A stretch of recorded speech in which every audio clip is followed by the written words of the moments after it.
यह है गोविंदपुर की सीट। नवादा में ये सीट है और फिलहाल तो यहाँ राजद का कब्जा है। लेकिन गोविंदपुर की सीट कितनी दिलचस्प है और किन मायनों में ये सीट खास रही है और यहाँ की जनता किसे चुनती रही है, इस पर हम चर्चा करेंगे। रंजन जी, अगर गोविंदपुर के सीट को देखें, इस सीट के मिजाज को जाने या फिर इसके रिकॉर्ड्स को देखें तो क्या कहती है ये सीट? देखिए, गोविंदपुर विधानसभा की जो सीट है वो, इसे आप किसी पार्टी या विचारधारा से बांध कर देखने से बेहतर है कि इसे आप एक परिवार से जो है जोड़कर देख सकते हैं। और वो परिवार है कौशल यादव का। उनकी पत्नी यहाँ से विधायक रही हैं, उनकी माँ जो है वो यहाँ से 5 बार विधायक रही हैं, उनके पिता यहाँ से विधायक रहे हैं, वो खुद यहाँ से विधायक रहे हैं। तो आप देखते हैं कि जो 15 चुनाव यहाँ हुए हैं उसमें 10 बार इसी परिवार से, इन्हीं चारों के बीच जो है वो विधायक बने हैं। और गोविंदपुर इन दिनों बहुत हॉट टॉपिक बना हुआ है पूरे बिहार में, क्योंकि ये सीट बहुत हॉट हो गई है। क्योंकि पिछला चुनाव जो था यहां से आरजेडी के मोहम्मद कामरान ने जीता था और उन्होंने जो पराजित किया था वो कौशल यादव की पत्नी पूर्णिमा यादव को जो है वो पराजित किया था। लेकिन डेवलपमेंट रिसेंट ये हुआ है कि कौशल यादव अब आरजेडी के होने जा रहे हैं। तो ये ऑलमोस्ट कंफर्म हो गया है, कौशल यादव ने ये चीजें बता दी हैं। तो अब जो है ये जो लेगेसी है उनकी फैमिली की, वो अब आरजेडी के साथ है। ये एक लेटेस्ट डेवलपमेंट है और इस पर जो है इन दिनों बिहार में इसे लेकर काफी चर्चाएं हो रही हैं। ये भी चर्चा हो रही है कि अगर आपको कौशल यादव आए हैं, क्योंकि इस पूरे क्षेत्र में नवादा में कौशल यादव का अपना एक दबदबा रहा है। नवादा सीट और जो आपको गोविंदपुर सीट है, इस दोनों पर जो है परिवार के लोग ही चुनाव लड़ते हैं। तो अब अगर कौशल यादव आए हैं तो ये मानकर चलिए कि इन दोनों सीटों पर बात हुई होगी, तभी वो आए होंगे। तो एक चीज जो है वो देखना दिलचस्प है कि जो यहाँ के विधायक हैं मोहम्मद कामरान, उनका क्या होता है। और वो ये बातें कहते भी हैं कि अभी तो आए हैं, उनको अपने आप को साबित करना होगा। लेकिन ये विधानसभा में 10 बार उनका परिवार जीत चुका है, तो और क्या साबित करेंगे। और अगर वो आए हैं तो नेचुरली जो है वो तेजस्वी यादव से बात जरूर हुई होगी। और मुझे लगता है कि ऐसे में जो है ये 2 सीट फैमिली के पास जो है वो जा सकती है। दरअसल यहाँ पर आरजेडी को एक बड़े यादव नेता की तलाश थी, क्योंकि जो राजबल्लभ यादव थे, जो पहले आरजेडी के बड़े नेता यादव माने जाते थे इस क्षेत्र में, लोकसभा चुनाव के दौरान आपको याद होगा कि उनके भाई जो है आरजेडी के प्रत्याशी के खिलाफ ही निर्दलीय चुनावी मैदान में उतर गए थे, विनोद यादव। तो इससे ये बातें जो है तेजस्वी यादव को नागवार गुजरी थी और मुझे लगता है कि तभी उन्होंने मन बनाया होगा कि किसी जो है बड़े यादव नेता को इस क्षेत्र में शामिल कराया जाए और कौशल यादव जो हैं वो नाम हैं। तो ये चीजें यहाँ पर आपको दिखती हैं।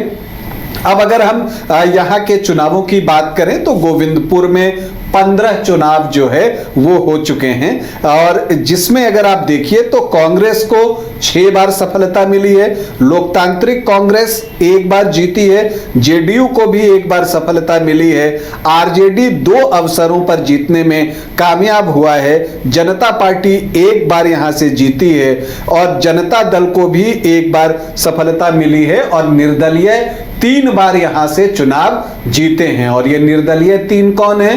वो आपको कौशल यादव के परिवार के ही लोग हैं। अब आप ऐसे देखिए, कांग्रेस ने 6 बार जो है ये सीट जीती, उसमें से 4 बार कौशल यादव की फैमिली ने ये सीट कांग्रेस को दिलाई है। लोकतांत्रिक कांग्रेस ने 1 बार ये सीट जीती, तो ये कौशल यादव के जो पिता थे युगल किशोर यादव, उन्होंने ये सीट जो है वो दिलाई थी। जेडीयू ने 1 बार ये सीट जो है जीती है, तो वो कौशल यादव ने वो सीट दिलाई है। आरजेडी ने 2 बार यहां सफलता अर्जित की है, तो उसमें 1 बार जो है कौशल यादव की जो माता जी हैं गायत्री देवी, उन्होंने वो जीत दिलाई है। निर्दलीय तीनों उन्हीं का है। तो पार्टियां बदलती रहीं लेकिन परिवार वही रहा। तो पार्टियां उतना मायने जो है वो गोविंदपुर में रखे नहीं। अगर हम ज्यादा जीतों की बात करें व्यक्तिगत रूप से कि किसने जीता है सबसे ज्यादा बार, तो गायत्री देवी जो कि कौशल यादव की मां हैं, वो यहां से 5 बार चुनाव जीती हैं। कौशल यादव खुद 3 बार यहां से जीतने में कामयाब हुए हैं। तो उनकी जो पत्नी है पूर्णिमा यादव, उनको 1 बार यहां से सफलता मिली है और युगल किशोर यादव भी 1 बार यहां से जीते हैं जो कि कौशल यादव के पिताजी थे। तो कुल 10 बार जो है ये सीट इस फैमिली के पास गई है। अब अगर हम यहां आखिरी 3 चुनावों की बात कर लें तो 2010 में अगर हम देखें तो यहां पर कांग्रेस से असदुल्ला खान जो है वो चुनावी मैदान में थे। कौशल यादव जेडीयू की तरफ से चुनाव लड़ रहे थे और यहां पर क्या होता है कि कौशल यादव को 45,589 वोट आते हैं और असदुल्ला खान को जो कांग्रेस प्रत्याशी थे उनको सिर्फ 2,640 वोट, तो वो चले जाते 5वें पोजीशन पर। तो दूसरे पर कौन रहते हैं? एलजेपी के प्रत्याशी थे प्रोफेसर केबी प्रसाद, उनको 24,702 वोट आते हैं, मतलब 24.69% वोट। और निर्दलीय मोहम्मद कामरान तब चुनाव लड़ रहे थे, उनको भी 12,284 वोट आए, मतलब 12.28%। तो एक चतुष्कोणीय से बेहतर होगा त्रिकोणीय कहना, क्योंकि कांग्रेस तो उस रेस से बाहर थी। तो उस त्रिकोणीय मुकाबले में कौशल यादव को जीत मिली 20,887 वोटों से। 2015 में जो है जो परिस्थितियां बदली, जेडीयू आरजेडी कांग्रेस एक साथ आ गई, तो ये सीट जो है वो कांग्रेस को ही गई। और कांग्रेस से प्रत्याशी कौन बने? प्रत्याशी बनी कौशल यादव की पत्नी पूर्णिमा यादव, यहां से चुनावी मैदान में उतरी। बीजेपी की तरफ से फूला देवी जो है वो चुनावी मैदान में थे। निर्दलीय एक बार फिर से मोहम्मद कामरान ताल ठोक रहे थे और श्रवण कुमार भी यहां पर चुनावी मैदान में थे। पूर्णिमा यादव को आए 43,016 वोट, मतलब कि 30.58% वोट। और बीजेपी की फूला देवी को आए 38,617 वोट, मतलब 27.45% वोट। और मोहम्मद कामरान जो निर्दलीय लड़ रहे थे उनको 32,646 वोट आए, मतलब कि 23.21% वोट। और श्रवण कुमार को आए 8,469 वोट, मतलब कि 6.02% वोट। तो एक क्वाड्रेंगुलर चतुष्कोणीय मुकाबला हुआ जिसमें 30.5% वोट लाकर पूर्णिमा यादव 4,399 वोटों से चुनाव जीतने में कामयाब हुई। 2020 में परिस्थितियां बदल चुकी थी। यहां पर जो है आपको जेडीयू एनडीए फोल्डर में वापस आ चुका था और यह सीट जेडीयू को दे दी गई लड़ने के लिए। और पूर्णिमा यादव अब जो है, जो कि उस समय कांग्रेस की विधायक थी 2015 में, अब जेडीयू कैंडिडेट के रूप में चुनावी मैदान में उतरी। लेकिन पिछले 2 चुनाव से मोहम्मद कामरान ने जैसा प्रदर्शन किया था उसे देखते हुए आरजेडी उन्हें लालटेन देकर गोविंदपुर में उतार देता है। और रंजीत प्रसाद यादव एलजेपी के टिकट पर चुनावी मैदान में होते हैं। बीजेपी के आप इनको बागी कह लीजिए, लेकिन एलजेपी के टिकट पर थे। और जो बीजेपी में 2015 में प्रत्याशी थी फूला देवी, उन्हीं के पति हैं। तो ये एक ट्रायंगुलर फाइट जो है यहां पर देखने को मिली। मोहम्मद कामरान को जो है वो आए 79,557 वोट, मतलब 49.2%। तो बेहतरीन प्रदर्शन उनका था। पूर्णिमा यादव को आया 46,483 वोट, 28.7% वोट। और रंजीत प्रसाद यादव जो एलजेपी के टिकट पर चुनावी मैदान में थे उनको आया 16,111 वोट, मतलब कि 10% वोट।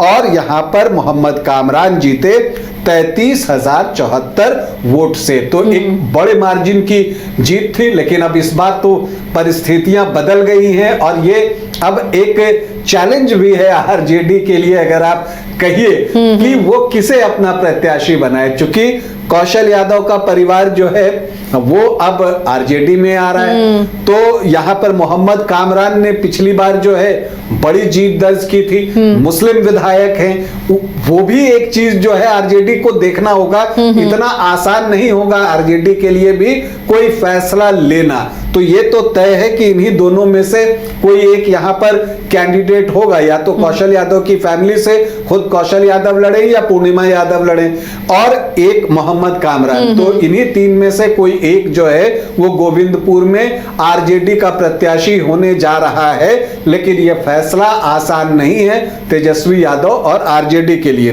दूसरी तरफ अगर आप देखिए तो चूंकि अब जेडीयू जिनको लड़ाता था कौशल यादव पूर्णिमा यादव को, अब वो तो चले गए आरजेडी में, तो हो सकता है कि ये सीट बीजेपी के पाले में चला जाए, क्योंकि रंजीत प्रसाद यादव जो है वो बीजेपी में वापसी कर चुके हैं और लगातार जनसंपर्क कर रहे हैं। तो वो एक दावेदार जो है वो एनडीए की तरफ से हो सकते हैं। ये भी देखना है कि जेडीयू ये सीट छोड़ता है या वो कहता है कि नहीं वो अपना प्रत्याशी देगा, और देता है तो किन्हें देता है। तो एक दिलचस्प मुकाबला गोविंदपुर में होने जा रहा है। अगर यहाँ के जातीय समीकरण को देखिए तो यहाँ पर जो एससी वोटर्स हैं वो 25.19%, यानी यही डिसाइडिंग है। जी सामान्य सीट है। लेकिन यहाँ पर जो अनुसूचित जाति के वोटर्स हैं वो 25.19% हैं, जिसमें कि मांझी जो है वो बड़ी संख्या में हैं।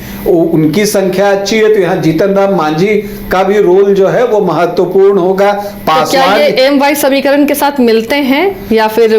जी एम-वाई भी बहुत बेहतर है। यहाँ पर जो मुस्लिम वोटर्स हैं वो 13.6% हैं और यादव 20 से 22% हैं। तो ये चंक भी आपको 34-35% से एम-वाई का हो जाता है।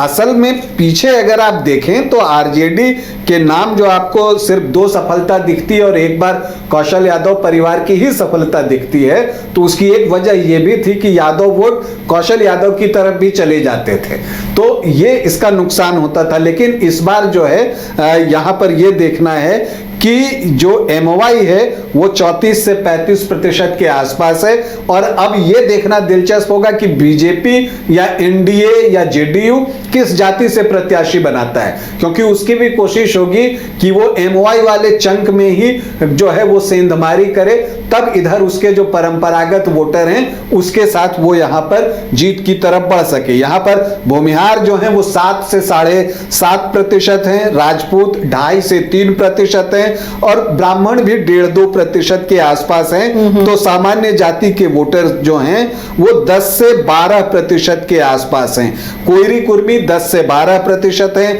वैश्य 6 से 6.5% हैं। तो ये जो चंक बनता है वो 28 से 30% के आसपास का बनता है, जबकि एमओआई ही 34 से 35% के आसपास का है। तो बीजेपी जब तक की या एनडीए जो है जब तक वो एमओआई में सेंध नहीं लगाता है उसके लिए मुश्किल होगा। तो यहां पर महत्वपूर्ण कौन हो गया?